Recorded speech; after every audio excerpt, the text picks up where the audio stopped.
Telangana capital news కి స్వాగతం. Bulletin లో ముందుగా హెడ్లైన్స్.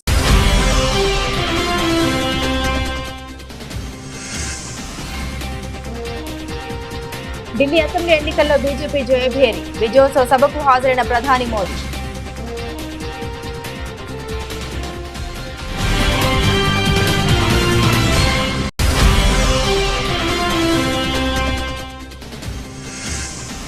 ఢిల్లీ సీఎం పదవికి అతిషి రాజీనామా. ఢిల్లీ లెఫ్టినెంట్ గవర్నర్ వీకే సక్సేనాకు రాజీనామా లేఖ అందజేసిన ఆప్ నేత.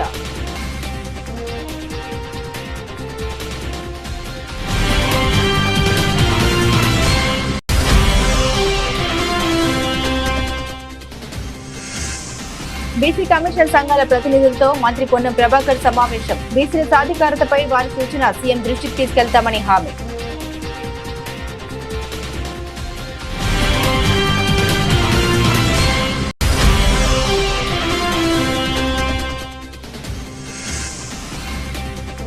జిల్లాలో ఊపందుకున్న పట్టభద్రుల ఎమ్మెల్సీ ఎన్నికల ప్రచారం. తనకు అత్యధిక ఓట్లు వేసి గెలిపించాలని గ్రాడ్యుయేట్స్ ని కోరిన టీడీపీ అభ్యర్థి అలపాటి రాజా.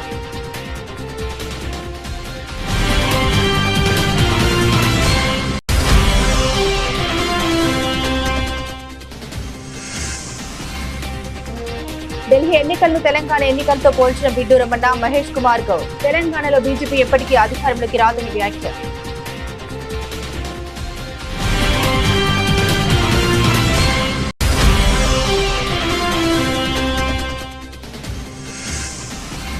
మా న్యాయమైన డిమాండ్లపై స్పందించి పరిష్కరించండి. ప్రభుత్వాన్ని కోరిన గ్రామ వార్డు సచివాలయ ఎంప్లాయీస్ సంక్షేమ సంఘం నాయకులు.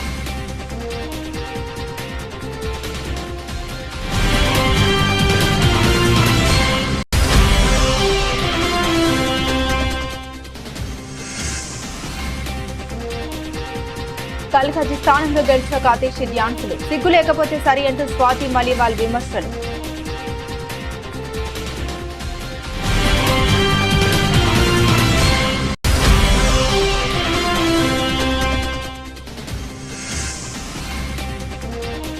రెండో వన్డే టాస్ గెలిచి బ్యాటింగ్ ఎంచుకున్న ఇంగ్లాండ్. మోకాలు నొప్పి నుండి కోలుకొని నేటి మ్యాచ్లో ఆడుతున్న కోహ్లీ.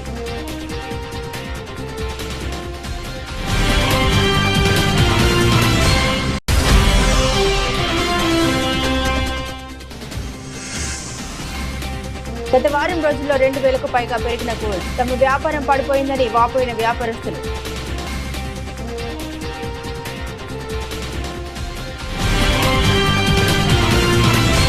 గతంలో ఎన్నడూ లేనంతగా హోరాహోరీగా సాగిన ఢిల్లీ అసెంబ్లీ ఎన్నికల్లో బీజేపీ విజయకేతనం ఎగురవేసింది. 27 ఏళ్ల తర్వాత ఢిల్లీలో బీజేపీ మళ్లీ పాగా వేసింది. ఈ నేపథ్యంలోనే ఢిల్లీలోని బీజేపీ కేంద్ర కార్యాలయంలో విజయోత్సవ సభ ఏర్పాటు చేశారు. ఈ కార్యక్రమానికి ప్రధాని నరేంద్ర మోదీ హాజరయ్యారు. ఈ కార్యక్రమంలో ఆయన మాట్లాడుతూ ఢిల్లీ ప్రజలు ఇకపై ఆధునిక నగరాన్ని చూడబోతున్నారని అన్నారు.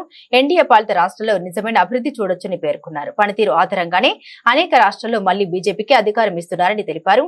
హర్యానాలో సుపరిపాలనకు నాంది పలికామని, మహారాష్ట్ర రైతులకు అన్ని విధాలుగా అండగా ఉన్నామని మోదీ తెలిపారు. బీహార్లో నితీష్ కుమార్ కూడా ఎన్డీఏపై విశ్వాసం ఉంచారని, ఏపీలో చంద్రబాబు తన ట్రాక్ రికార్డు నిరూపించుకున్నారని వివరించారు. బీజేపీ పథకాలు పేదలు, మధ్యతరగతి ప్రజలకు మేలు చేసేలా ఉంటాయని స్పష్టం చేశారు. మోదీ గ్యారంటీ అంటే తప్పకుండా పూర్తయ్యే గ్యారంటీ అని ఉద్ఘాటించారు. दिल्ली का जनादेश स्पष्ट है। आज दिल्ली में विकास, विजन और विश्वास की जीत हुई है। आज आडंबर, अराजकता, अहंकार और दिल्ली पर छाई आपदा की हार हुई।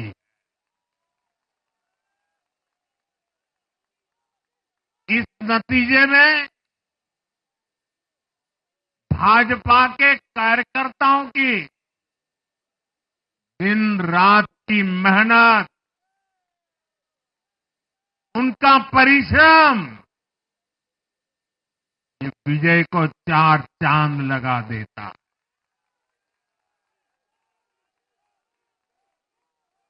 और आप सभी कार्यकर्ता इस विजय के हकदार हैं।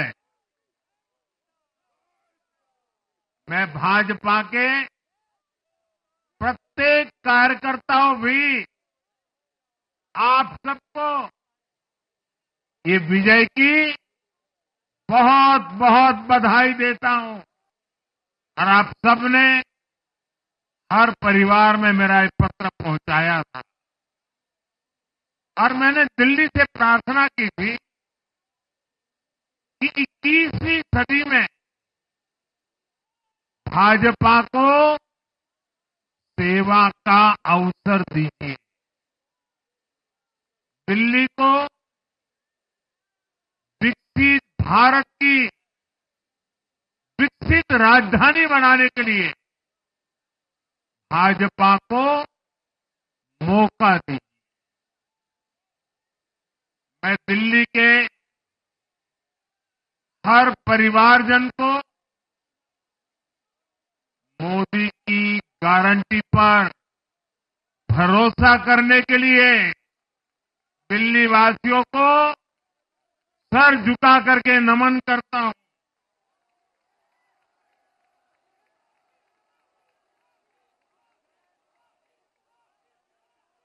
मैं दिल्ली वासियों का आभार व्यक्त करता हूं। साथियों, दिल्ली ने दिल खोलकर हमें प्यार दिया।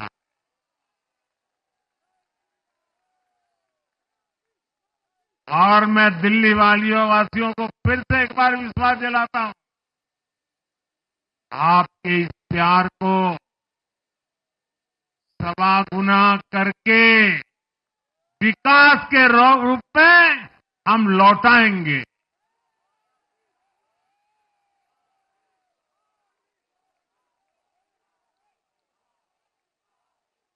दिल्ली के लोगों का ये प्यार, ये विश्वास हम सभी पर एक कर्ज है। इसे अब दिल्ली की डबल इंजन सरकार, दिल्ली का डबल तेजी से विकास करके चुकाएगी। ఢిల్లీ ముఖ్యమంత్రి పదవికి ఆమ్ ఆద్మీ పార్టీ సీనియర్ నేత ఆతిషి మార్లెనా రాజీనామా చేశారు. ఈ మేరకు ఆదివారం ఉదయం ఢిల్లీ లెఫ్టినెంట్ గవర్నర్ వీకే సక్సేనాకు తన రాజీనామా పత్రాన్ని అందించారు. అసెంబ్లీ ఎన్నికల్లో ఓటమి నేపథ్యంలో ఆతిషి సీఎం పదవికి రాజీనామా చేశారు. ఈ సందర్భంగా ఆతిషి మాట్లాడుతూ అసెంబ్లీ ఎన్నికల్లో ఓటమి తమ పార్టీకి పెద్ద ఎదురుదెబ్బ అని వ్యాఖ్యానించారు. పార్టీ ఓటమి పాలైనప్పటికీ బీజేపీ అక్రమాలు, అవినీతిపై తాము చేస్తున్న పోరాటం మాత్రం ఆపబోమని స్పష్టం చేశారు. పార్టీలో కీలక నేతలు ఓడిపోవడం విచారకరమని అన్నారు. తనపై నమ్మకంతో గెలిపించిన కల్కాజీ ఓటర్లకు అతిషి మరోసారి ధన్యవాదాలు తెలిపారు. కాగా ఢిల్లీ లిక్కర్ స్కామ్ కేసులో జైలు పాలైనప్పటికీ సీఎం పదవిని అంటిపెట్టుకుని ఉన్న కేజ్రీవాల్ బెయిల్ పై బయటకు వచ్చాక రాజీనామా చేశారు. పార్టీ సీనియర్ నేత అతిషిని ముఖ్యమంత్రి పదవిలో కూర్చోబెట్టారు. అనూహ్యంగా దక్కిన సీఎం పదవిలో బాధ్యతగా పనిచేస్తూనే ఎన్నికల తర్వాత మళ్లీ కేజ్రీవాల్ సీఎం గా ప్రమాణ స్వీకారం చేస్తారని అతిషి చెబుతూ వచ్చారు. అయితే తాజా ఎన్నికల్లో కేజ్రీవాల్ సహా పార్టీ కీలక నేతలు ఓటమి పాలవడంతో అతిషి తన పదవికి రాజీనామా చేశారు. కులగణన ద్వారా బీసీలకు సామాజిక న్యాయం అందించేందుకు రాష్ట్ర ప్రభుత్వం చిత్తశుద్ధితో పనిచేస్తోందని బీసీ రవాణా శాఖల మంత్రి పొన్నం ప్రభాకర్ స్పష్టం చేశారు. బీసీ కమిషన్, బీసీ సంఘాల ప్రతినిధులు, బీసీ మేధావులతో ప్రభుత్వ సలహాదారు కె కేశవరావుతో కలిసి ఆయన సచివాలయంలో సమావేశమయ్యారు. ఈ సందర్భంగా మంత్రి పొన్నం మాట్లాడారు. ప్రభుత్వం అత్యంత పారదర్శకంగా నిర్వహించిన కులగణన సర్వేపై కొన్ని ప్రతిపక్ష పార్టీలు అభ్యంతరాలు లేవనెత్తి సర్వేను తప్పులు పడుతున్నందున వాస్తవ పరిస్థితి వివరించేందుకే ఈ సమావేశం అని తెలిపారు. అనంతరం బీసీ సంఘాల ప్రతినిధులు లేవనెత్తిన సందేహాన్ని నివృత్తి చేశారు. అలాగే గ్రేటర్ హైదరాబాద్ పరిధిలో సర్వే పూర్తిగా జరగలేదంటూ వచ్చిన ఫిర్యాదుల్ని ప్రభుత్వం పరిశీలిస్తోందని మంత్రి చెప్పారు. ముఖ్యమంత్రి నేతృత్వంలో కులగణను అత్యంత పారదర్శకంగా నిర్వహించిన రాష్ట్ర ప్రభుత్వంపై బీజేపీ, బీఆర్ఎస్ తప్పుడు విమర్శలు చేస్తున్నాయని పొన్నం పేర్కొన్నారు. కాగా బీసీలకు 42% రిజర్వేషన్ల అంశానికి చట్టబద్దత కల్పించాలని, తమిళనాడు తరహా రిజర్వేషన్లు అమలు చేయాలని బీసీ సంఘాల ప్రతినిధులు ఈ సందర్భంగా మంత్రిని కోరారు. అలాగే కులగణనలో జరిగిన పొరపాట్లను సరిచేసేందుకు మిగిలిన సర్వే పూర్తి చేసేందుకు చర్యలు తీసుకోవాలని సూచించారు. ఓటర్ జాబితా కంటే తక్కువ జనాభా లెక్కలపై పరిశీలించి రీసర్వే చేయాలని కోరారు. బీసీల జనాభా తగ్గించిన పక్షంలో రిజర్వేషన్లపై ప్రభావం ఉంటుందని, అస్పష్టతతో స్థానిక ఎన్నికలకు వెళ్తే బీసీల రిజర్వేషన్లకు విఘాతం కలిగే అవకాశం ఉందని అభిప్రాయపడ్డారు. ఇందుకు స్పందించిన మంత్రి పొన్నం బీసీ డిక్లరేషన్ అమలు, కులగణన అంశంలో బీసీ సంఘాల ప్రతినిధులు చేసిన సూచనలు, ప్రతిపాదనలు, లేవనెత్తిన అంశాన్ని ముఖ్యమంత్రి దృష్టికి తీసుకెళ్లి వాటిపై తగు చర్యలు తీసుకుంటామని హామీ ఇచ్చారు. ఢిల్లీ అసెంబ్లీ ఎన్నికల్లో కూటమి మిత్రపక్షం బీజేపీ ఘన విజయం సాధించిన నేపథ్యంలో ఏపీ సీఎం చంద్రబాబు మీడియా సమావేశం ఏర్పాటు చేశారు. ఢిల్లీ ప్రజలు బీజేపీకి చారిత్రాత్మక విజయాన్ని అందించారని వివరించారు.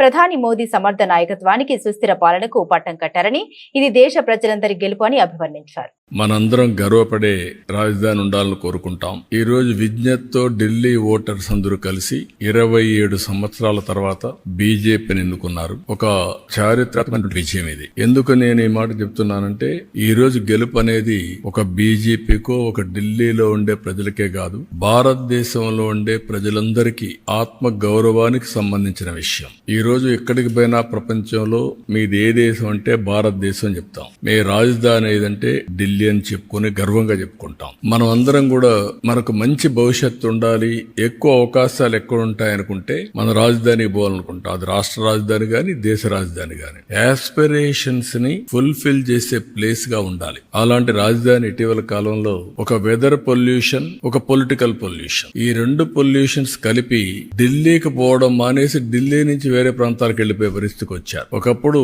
బీహార్ నుంచి ఒక ట్రైన్ ఎవ్రీడే లేబర్ అంతా కూడా అక్కడ పోయి పనిచేసుకుని మళ్ళా ఈవినింగ్ ఢిల్లీ నుంచి బీహార్కి వెళ్ళేవాడు. ఇప్పుడు బీహార్ నుంచి ఢిల్లీకి రావడంలా పరిపాలన అంటే ఎట్లుంటుందంటే ఒక్కొక్కసారి పరిస్థితులన్నీ కూడా తారుమారయ్యే పరిస్థితులు వస్తుంది. దానికి ఉదాహరణ ఢిల్లీ. అయితే ఇక్కడ ఏ మోడల్ వర్కౌట్ అవుతుంది భారతదేశంలో అనుకుంటే, ప్రపంచంలో ఎక్కడ గాని భారతదేశంలో గాని పీపుల్స్ ఫస్ట్, ఒక సస్టైనబుల్ మోడల్ క్రియేట్ చేయాల్సిన అవసరం ఉంది. అదే నరేంద్ర మోడీ ఒక సస్టైనబుల్ మోడల్ ని క్రియేట్ చేస్తున్నాడు. ఆయన్ని మనస్ఫూర్తిగా అభినందిస్తున్నాం. ఈ రోజు ఢిల్లీలో గెలుపు కూడా ప్రధానమంత్రి నరేంద్ర మోడీ గారిపై నుండే నమ్మకం. ఆ నమ్మకంతో ఢిల్లీ ప్రజలు నరేంద్ర మోడీ గారి నాయకత్వాన్ని బలపరిచారు. తెలంగాణలో అధికారంలోకి వస్తామని భారతీయ జనతా పార్టీ నేతలు కలలు కంటున్నారని, కానీ అవి పగటి కలలేనని తెలంగాణ పీసీసీ అధ్యక్షుడు మహేష్ కుమార్ గౌడ్ అన్నారు.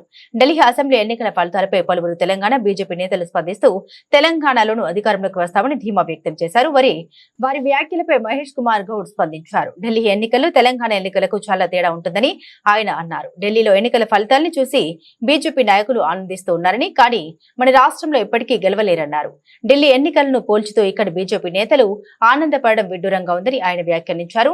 అరవింద్ కేజ్రీవాల్ స్వయంకృత అపరాధమే ఆమ్ ఆద్మీ పార్టీ ఓటమికి కారణమన్నారు. ఢిల్లీలో జరిగిన ఎన్నికల్ని చూసుకుని, అక్కడ ఫలితాలను చూసుకుని బీజేపీ నాయకులు అమితానందపడుతూ ఉన్నారు. ఢిల్లీలో జరిగిన ఎన్నికల్ని తెలంగాణతో పోలుస్తూ ఉన్నారు. తెలంగాణ రాజకీయ రంగంలో ఎప్పటికి కూడా బీజేపీ అధికారంలోకి వచ్చేటువంటి అవకాశమే లేదు. తెలంగాణ జనాభా ఉన్నటువంటి పరిస్థితి, జనాభాలో తెలంగాణలో ఉన్నటువంటి రాజకీయ పరిస్థితి దృష్ట్యా ఈ రాష్ట్రంలో ఎప్పటికి కూడా బీజేపీకి అలాంటి అవకాశం వచ్చే పరిస్థితే లేదు. తెలంగాణలో కాంగ్రెస్ పార్టీ ఇస్తున్నటువంటి 6 గ్యారంటీలు, రైతు బంధు, రుణమాఫీ, ఇందిరమ్మ ఇల్లు, రేషన్ కార్డులు, ఇవన్నీ కూడా ప్రజల గుండెల్లో ఇవాళ నానుతున్నటువంటి సందర్భాలు. ఇంత చక్కటి అభివృద్ది కార్యక్రమాలు, సంక్షేమ కార్యక్రమాలు ఇస్తున్న కాంగ్రెస్ పార్టీని ప్రజలు మరొకసారి గెలిపిస్తారని చెప్పడంలో ఏమాత్రం అనుమానం లేదు. బీజేపీ నాయకులు కంటున్నట్టు పగటి కలలుగానే మిగిలిపోయే అవకాశం ఉంది. ఇక కేటీఆర్ పరిస్థితి, బీజేపీని అభినందించలేక లోపట ఆనందపడుతూ ఆయనకైన ఊహాలోకంలో మాట్లాడుతూ ఉన్నాడు. కేటీఆర్ శకం ఈ రాష్ట్రంలో ముగిసింది. కాంగ్రెస్ పార్టీ ఇస్తున్నటువంటి సంక్షేమ అభివృద్ది ఫలాలు వచ్చే ఎన్నికల్లో కూడా మళ్లీ కాంగ్రెస్ పార్టీని అధికారంలోకి తీసుకొస్తాయి. ఇదే మాదిరిగా దేశవ్యాప్తంగా కూడా రాను రోజుల్లో కాంగ్రెస్ పార్టీ పుంజుకుంటుందని చెప్పడానికి ఏమాత్రం అతిశయోక్తి కాదు. రాష్ట్రంలో ఉన్నటువంటి పరిస్థితులు, ఢిల్లీలో ఉన్నటువంటి పరిస్థితులు వేరు. దక్షిణ భారతంలో కర్ణాటక గాని తెలంగాణని కాంగ్రెస్ పార్టీని ఆదరించినారు, భవిష్యత్తులో ఆదరిస్తారు.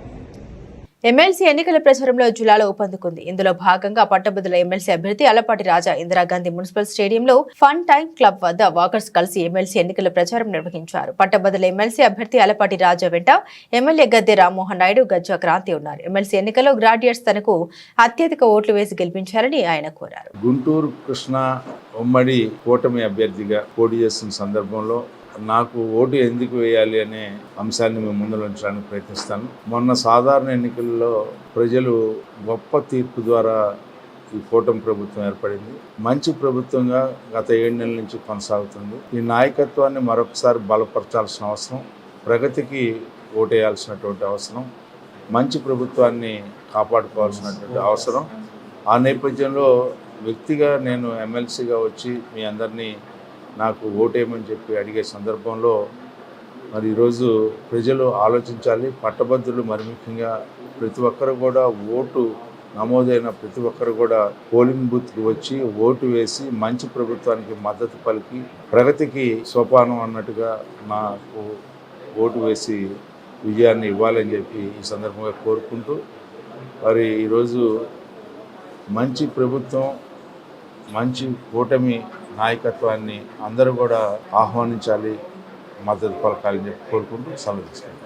ఈరోజు ఇందిరాగాంధీ మున్సిపల్ స్టేడియంలో వాకర్స్ అసోసియేషన్ వారు ఏర్పాటు చేసిన ఈ కార్యక్రమం, ఇక్కడ ముఖ్య అతిథి ఆలపాటి రాజేంద్ర ప్రసాద్ గారికి మద్దతు తెలుపుతా ఈరోజు క్యాంపెయినింగ్ చాలా దురుసుగా సాగాలని చెప్పి ఇక్కడ సపోర్ట్ చేసిన వాళ్ళందరికీ కూడా చాలా చాలా ధన్యవాదాలు. మెయిన్గా ఇవాళ రాజేంద్ర ప్రసాద్ గారు ఒక మెయిన్ పాయింట్ చెప్పారు మనందరికీ కూడా. యువత అనేది పాలిటిక్స్ కి దూరంగా ఉండటం ఏ రాష్ట్రానికి ఏ దేశానికి మంచిది కాదు. ఎందుకంటే యువత అనేది కంట్రీకి బ్యాక్ బోన్, ఒక వెన్నుపూస లాంటిది. అలాంటిది యువత ప్రక్షాళన చేసి మంచి రాజకీయ నాయకుల్ని ఎన్నుకోవాలి, మంచి ప్రభుత్వాన్ని ఎన్నుకోవాలి. అందుకే ఒక అవగాహన అనేది తప్పనిసరిగా ఉండాలి. జనరల్ ఎలక్షన్స్ లోనే కాదు, ఎమ్మెల్సీ ఎలక్షన్స్, కార్పొరేషన్ ఎలక్షన్స్, ఈ ఎలక్షన్స్ అన్నిట్లో కూడా యువత అనేది జోరుగా పాల్గొని మంచి మంచి రాజకీయ నాయకుల్ని ఎన్నుకోవాలని, ముందుకు రావాలని అందరినీ ప్రార్థిస్తున్నాను. ఎందుకంటే ఇప్పుడు కూటమి ప్రభుత్వం వచ్చిన తర్వాత చాలా చాలా చాలా మంచి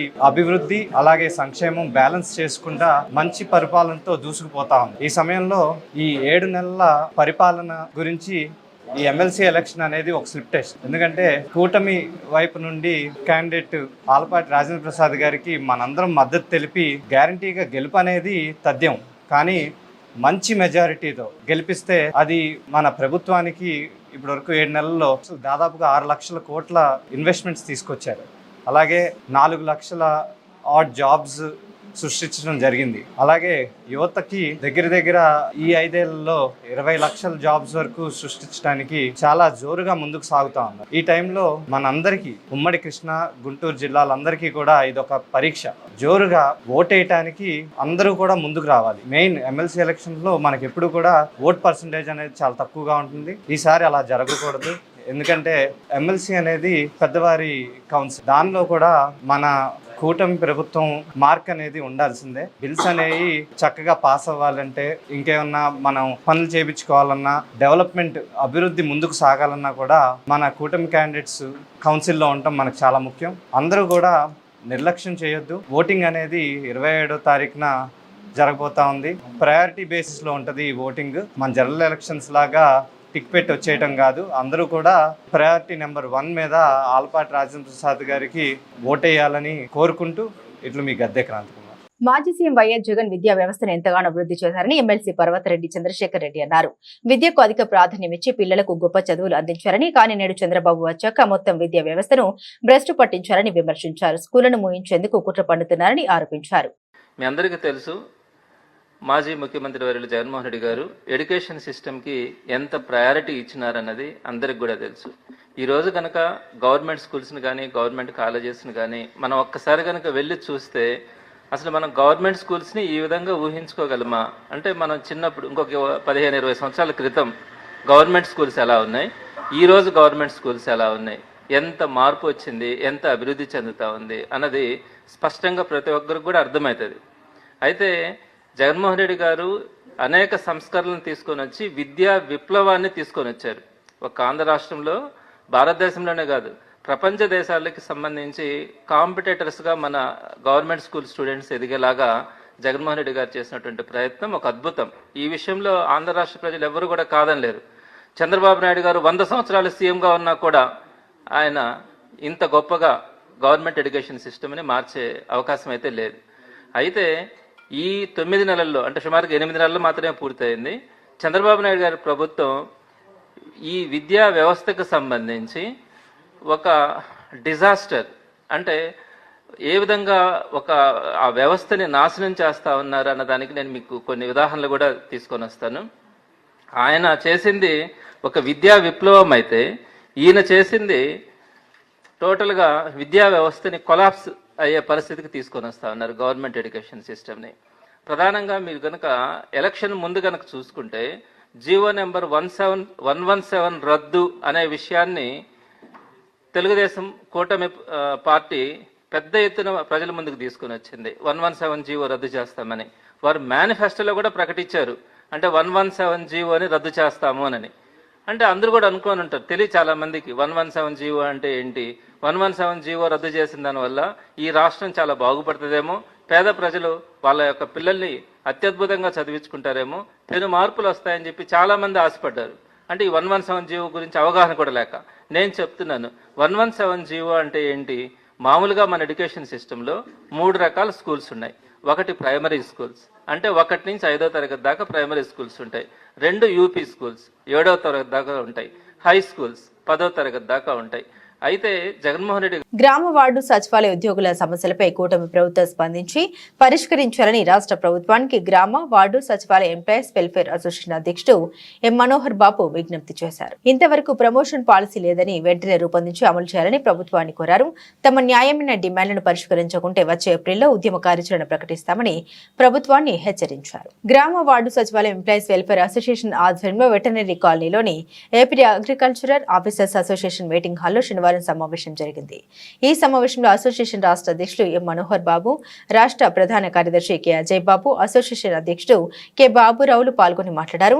తమకు జీత భత్యాలు మదర్ డిపార్ట్మెంట్ నుండి చెల్లించాల్సిందిగా ప్రభుత్వాన్ని కోరారు. జీవో ఎంఎస్ 107 అనుసరించి జాబ్ చార్ట్ అమలు పరచాలని, సెక్రటరీ స్థానంలో ఆఫీసర్గా హోదాను మార్చాలని, ప్రమోషన్ పాలసీ ఇంతవరకు రూపొందించలేదని, ప్రమోషన్ పాలసీని రూపొందించి అమలు చేయాలని కూటమి ప్రభుత్వం తమ సమస్యలపై అసెంబ్లీలో చర్చించి న్యాయం చేయాలని విజ్ఞప్తి చేశారు. ప్రభుత్వం న్యాయం చేయని పక్షంలో వచ్చే ఏప్రిల్ నెలలో ఉద్యమ కార్యాచరణ ప్రకటిస్తామని ప్రభుత్వాన్ని హెచ్చరించారు. ఈ సమావేశంలో యుఎన్జీఓ రాష్ట్ర అధ్యక్షుడు రాంబాబు, గ్రామ సచివాలయ సెక్రటరీలు పెద్ద సంఖ్యలో పాల్గొన్నారు. స్టీరింగ్ కమిటీ మీటింగు ఏర్పాటు చేసుకున్నాం. రాష్ట్రంలో ఉన్న 11,000 పైచిలుకు ఉద్యోగుల యొక్క ప్రధానమైనటువంటి సమస్యల మీద చర్చించి తీర్మానాలు ఆమోదింపజేసుకొని ఒక నిర్దిష్టమైన కార్యాచరణ ఈరోజు ప్రకటించడానికి ఈ మీటింగ్ ఏర్పాటు చేసుకోవడం జరిగింది. ప్రధానంగా 2019 గ్రామ వార్డు సచివాలయ వ్యవస్థ ఏర్పాటు చేసినప్పటి నుండి ఈ సచివాలయ వ్యవస్థలో ఉన్నటువంటి వెల్ఫేర్ అండ్ ఎడ్యుకేషన్ అసిస్టెంట్ అటువంటి ఉద్యోగులు అనేక సమస్యలని ఎదుర్కొంటూ గవర్నమెంట్ యొక్క పథకాలు, వారి యొక్క ఆలోచన, ప్రత్యేకంగా పౌరుల యొక్క సేవల్లో ఎక్కడ కూడా వెనక దక్కకుండా పనిచేస్తూ ఉన్నారు. అయితే ఉద్యోగ పరంగా వారికి వచ్చేటువంటి ప్రధానమైన సమస్యల మీద గత ప్రభుత్వం, ఈ ప్రభుత్వం ఇంకా అడ్రస్ చేయనందుకు, పరిష్కారానికి కనీసం చొరవ చూపినందుకు చాలా మనోవేదనకు గురి అవుతూ ఉన్నాము. ప్రత్యేకంగా జీతభత్యాల చెల్లింపు విషయంలో ప్రతి నెల మానసికంగా ఇబ్బంది పడుతూ ఉన్నాం. కారణం ఏంటంటే సోషల్ వెల్ఫేర్ డిపార్ట్మెంట్లో మా సర్వీస్ ఉంటుంది, ఉద్యోగాలు చెల్లించేదేమో పంచాయతీరాజ్ డిపార్ట్మెంట్. అంటే 2 డిపార్ట్మెంట్ల మధ్య ఇరుక్కుపోయి ఇబ్బంది పడతా ఉన్నాం. కాబట్టి మా సర్వీసు రూల్ ఎక్కడ ఉంటుందో అక్కడే మా జీతభత్యాలు చెల్లించాలనేది మా ప్రధానమైనటువంటి సమస్య. ఇది డిమాండ్గా ఈరోజు మరి ఏర్పాటు చేసుకోవడం జరిగింది. రెండో అంశం ఏంటంటే మరి 107 జీవో ప్రకారం మాకు జాబ్ చార్ట్ ఇచ్చారు ఈ ఉద్యోగం మమ్మల్ని ఏర్పాటు చేసుకున్నప్పటి నుంచి. అయితే ఆ జీవోకి ఎగనెస్ట్గా అందరికీ నమస్కారం అండి. నా పేరు బిరియం మనోహర్ బాబు, గ్రామ వార్డు సచివాలయం ఎంప్లాయీస్ వెల్ఫేర్ అసోసియేషన్ రాష్ట్ర అధ్యక్షులుగా పనిచేస్తున్నాను. ఈరోజు ఇక్కడ విజయవాడలోని అగ్రికల్చర్ భవన్లో రాష్ట్రంలో ఉన్న వెల్ఫేర్ మిత్రుల సమస్యలు, వాటి యొక్క ప్రణాళిక ఎలా సాధించుకోవాలి అనే దాని మీద రాష్ట్ర స్థాయి కార్యవర్గ సమావేశం ఈరోజు ఇక్కడ జరుగుతుంది. ప్రధానంగా రాష్ట్రంలో ఉన్న వెల్ఫేర్లు ఎదుర్కొంటున్న ప్రధాన సమస్యలు, మేము జాబ్ జాయిన్ అయ్యి రేపు అక్టోబర్ 1వ తారీఖు 6 సంవత్సరాలు పూర్తయి 7వ సంవత్సరం వస్తుంది. ఇంతవరకు మాకు ప్రమోషన్ ఛానల్ అనేది ప్రభుత్వం వాళ్ళు ఇంకా క్రియేట్ చేయలేదు. దాని మీద రెండోది మాకు జాబ్ చార్ట్, స్పష్టమైన జాబ్ చార్ట్ అనేది లేదు. ఎందుకంటే మాకు అన్ని రకాల డిపార్ట్మెంట్ల నుంచి మాకు వర్క్ కేటాయించడం వల్ల ఒక డిపార్ట్మెంట్ వాళ్ళు మా వర్క్ ముందు చేయండి, ఇంకో డిపార్ట్మెంట్ వాళ్ళు మా వర్క్ ముందు పూర్తి చేయండి అని చెప్తూ మా మీద తీవ్రమైన మానసిక ఒత్తిడికి గురి చేస్తున్నారు. కాబట్టి మేము స్పష్టమైన జాబ్ చార్ట్ కోసం మేము అడుగుతున్నాం. మూడోది జీతభత్యాలు.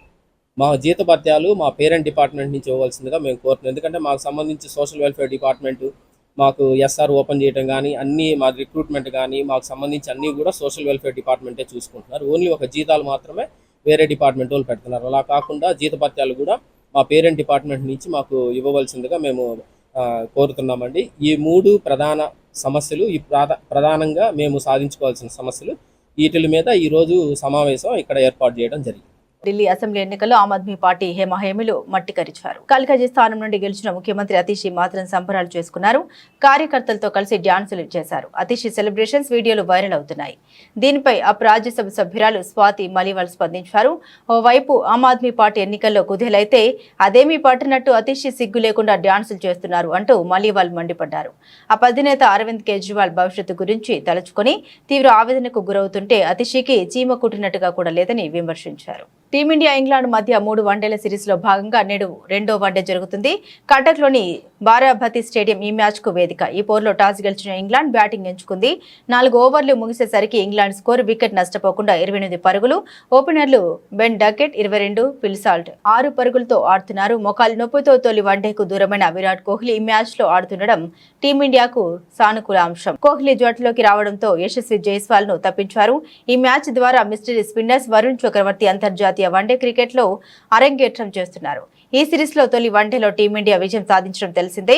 ఇవాల్టి 2వ వన్డే కూడా గెలిస్తే సిరీస్ టీమిండియా వశమవుతుంది. దేశవ్యాప్తంగా ఈరోజు బంగారం, వెండి ధరలు స్థిరంగా ఉన్నాయి. ఈ క్రమంలో నేడు ఫిబ్రవరి 9, 2025వ తేదీన ఉదయం 6:23 గుడ్ రిటర్న్స్ వెబ్సైట్ ప్రకారం చూస్తే 24 క్యారెట్ల 10 గ్రాముల బంగారం ధర 86,670 రూపాయలుగా ఉండగా 22 క్యారెట్ల 10 గ్రాముల గోల్డ్ రేటు 79,450 రూపాయలకు చేరుకుంది. ఈ క్రమంలో గత 8 రోజుల్లో బంగారం ధరలు దాదాపు 2,000 రూపాయలకు పైగా పెరిగాయి.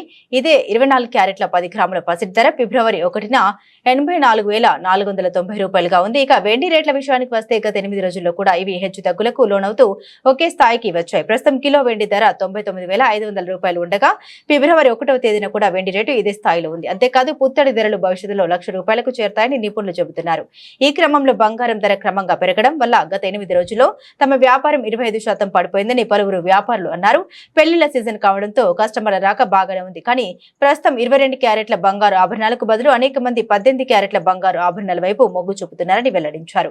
ఈ క్రమంలో ప్రస్తుతం బంగారం ధరల పెరుగుదల ట్రెండ్ కొనసాగుతుందని అన్నారు. దీనికి ప్రధాన కారణం ప్రపంచ వ్యాప్తంగా ఉన్న పరిస్థితులతో పాటుగా దేశీయ అంశాలు కూడా కారణాలుగా ఉన్నాయన్నారు. బులెటిన్ ముగించే ముందు హెడ్లైన్స్ మరోసారి.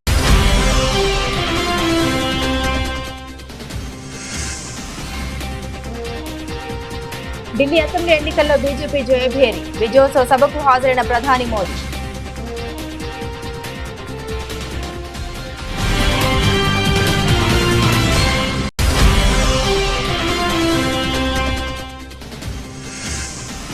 ఢిల్లీ సీఎం పదవికి అతిషి రాజీనామా. ఢిల్లీ లెఫ్టినెంట్ గవర్నర్ వీకే సక్సేనాకు రాజీనామా లేఖ అందజేసిన ఆప్ నేత.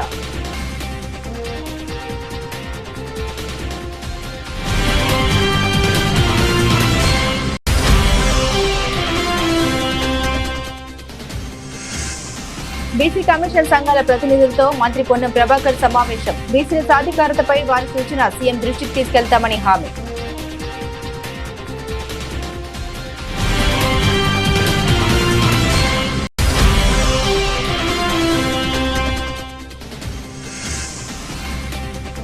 జిల్లాలో ఊపందుకున్న పట్టభద్రుల ఎమ్మెల్సీ ఎన్నికల ప్రచారం. తనకు అత్యధిక ఓట్లు వేసి గెలిపించాలని గ్రాడ్యుయేట్స్ ని కోరిన టీడీపీ అభ్యర్థి అలపాటి రాజా.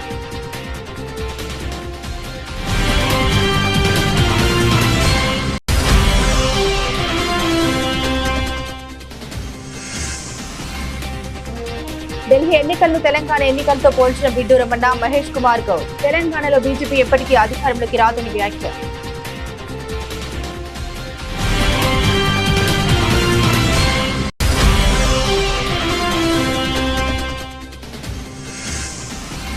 మా న్యాయమైన డిమాండ్లపై స్పందించి పరిష్కరించండి. ప్రభుత్వాన్ని కోరిన గ్రామ వార్డు సచివాలయ ఎంప్లాయీస్ సంక్షేమ సంఘం నాయకులు.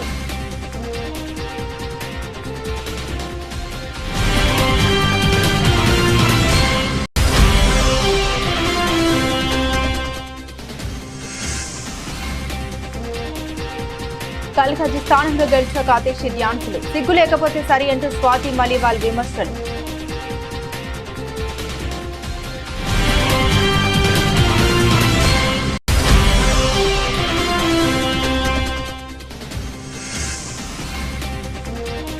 రెండో వన్డే టాస్ గెలిచి బ్యాటింగ్ ఎంచుకున్న ఇంగ్లాండ్. మోకాలు నొప్పి నుండి కోలుకొని నేటి మ్యాచ్లో ఆడుతున్న కోహ్లీ.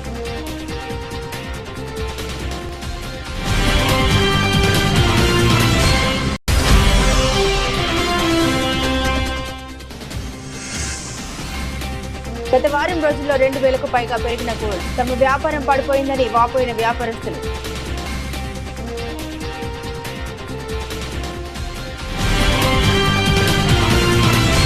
ఇవి ఈ బులెటిన్లోని విశేషాలు. తిరిగి మరో బులెటిన్తో మళ్ళీ కలుసుకుందాం. అంతవరకు సెలవు. నమస్కారం.